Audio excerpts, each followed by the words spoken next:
அடியின்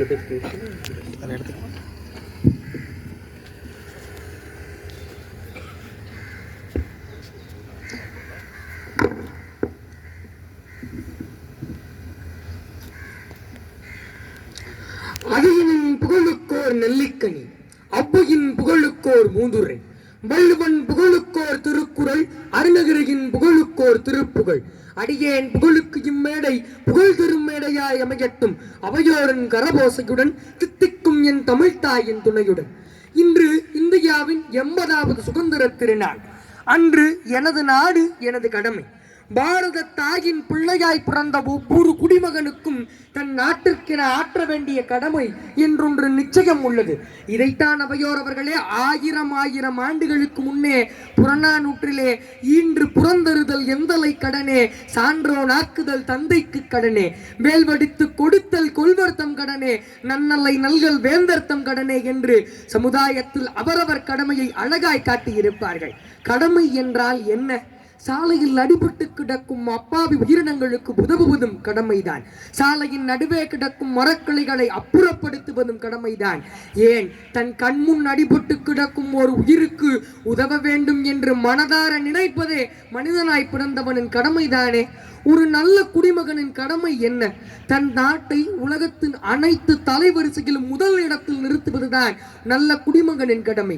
இதைத்தான் வீரத்துறவி விவேகானந்தர் தன் பாங்கிலே 100 இளைஞர்களை கொடுங்கள், இத்தேசத்தையே மாற்றி காட்டுகிறேன் என்றால் அது நம் இளைஞர்கள் மீது அவர் கொண்ட நம்பிக்கைதான்.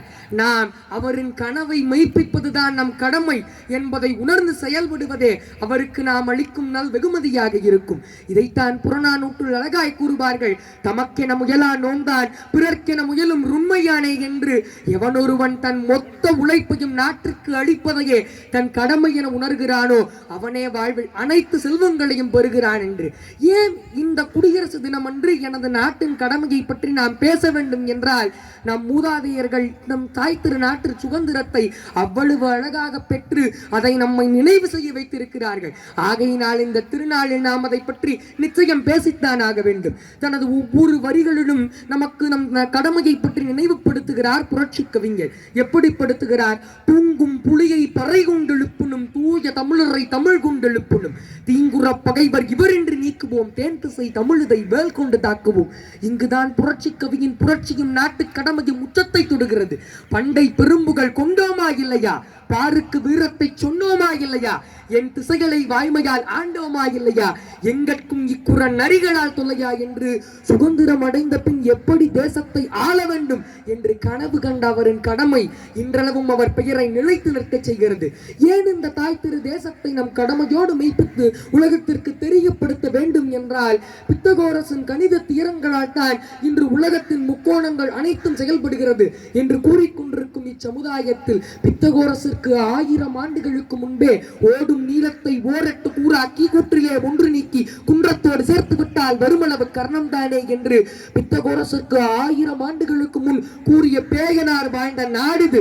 அதை உலகறிய செய்வது நம் கடமை என்பதை உணர்ந்து நாம் செயலாற்ற வேண்டும் என்றால் அது மிகையாகாது. இதைத்தான் பாரதி தனது ஒவ்வொரு வார்த்தையிலும் ஊட்டி வளர்த்தான் மாணவருக்கு. பாரத நாடு பழம்பெரும் நாடு, நீரதன் புதல்வன் நினைவகற்றாதே என்று. நாட்டை உயர்த்துவது நம் கடமை, நம் ஊக்கம் கொள்வது நம் திண்மை என்று. இந்தியாவின் குடியரசுத் தலைவராக இருந்த அப்துல் கலாம் ஐயா அவர்கள் தன் வாழ்நாளின் ஒவ்வொரு கணத்திலும் நாட்டை உயர்த்துவதற்காகவே பாடுபட்டார். மாணவர்களுக்கு சென்று பல உரைகள் ஆற்றுவார். அதில் எப்படி தன் நாட்டிற்கான கடமையை செய்ய வேண்டும் என்று ஒவ்வொரு நிமிடமும் கூறுவார். ஒரு முறை ஒரு மாணவன் அப்துல் கலாம் ஐயாவிடம், ஏன் நீங்கள் இவ்வளவு முடி வைத்திருக்கிறீர்கள் என்று கேட்டபோது அவர் அதற்கு சிரித்துக் கொண்டே பதில் கூறினார், இளம் வயதில் முடி என்பது நிமிர்ந்திருக்கும், கற்று தேர்ந்தவுடன் கற்றதற்கேற்ற பணிவு அந்த முடியில் வந்து உன் முடி பணிந்திருக்கும் என்று சீவக சிந்தாமணியிலே திருத்தக்கத்தேவர் கூற கடினப்பட்ட கருத்தை அழகாய் கூறியிருப்பார். இதைத்தான் சீவக சிந்தாமணியிலே திருத்தக்கத்தேவர் சொல்லரும் சூழ்பசும் பாம்பின் தோற்றம் போல் மெல்லவே ஈர்ந்து கருகின்ற மேலடார் செல்வமே போல் தலை நிறுவு தேர்ந்த நூல் கல்வி சேர் மாந்தரின் இறைஞ்சி காய்தவே என்று அழகாய் கூறியிருப்பார். இதை கூறிய கலாம் அவர்கள் என்ன கூறினார்? அதே போல் கல்வி கற்று பணிவுடன் நீ உனது நாட்டிற்கு உன் கடமையை மிகச் சிறப்பாக ஆற்ற வேண்டும் என்று கூறினார். இறுதியாக இப்படி கூறிய உரையை நிறைவு செய்து கொள்கிறேன்.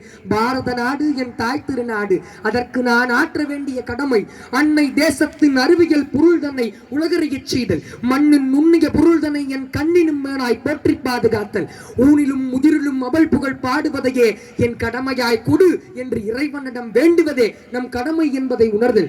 இறுதியாக இப்படி கூறி என் நல்லுரையை நிறைவு செய்கிறேன். அன்பார்ந்தவர்களே, கடமை கடமை என்று காணொளிகளில் பேசிக் கொண்டிருக்கும் இக்காலத்தில் தாய் திருநாட்டிற்கு நாம் என்ன கடமை ஆற்ற வேண்டும் என்று முதல் சிந்தித்து அதற்கு முதல் படி நாமே செய்வோம் என்று இவ்விடத்தில் நின்று கொண்டிருக்கும் இந்த KSR குழுமத்தில் அமர்ந்திருக்கும் அனைவரும் தாய் திருநாட்டிற்கான தன் கடமையை ஆற்றியவர்கள். அவர்கள் அனைவருக்கும் என் முத்தான முதற்கு நன்றியை கூறி விடைபெறுகிறேன். நன்றி, வணக்கம்.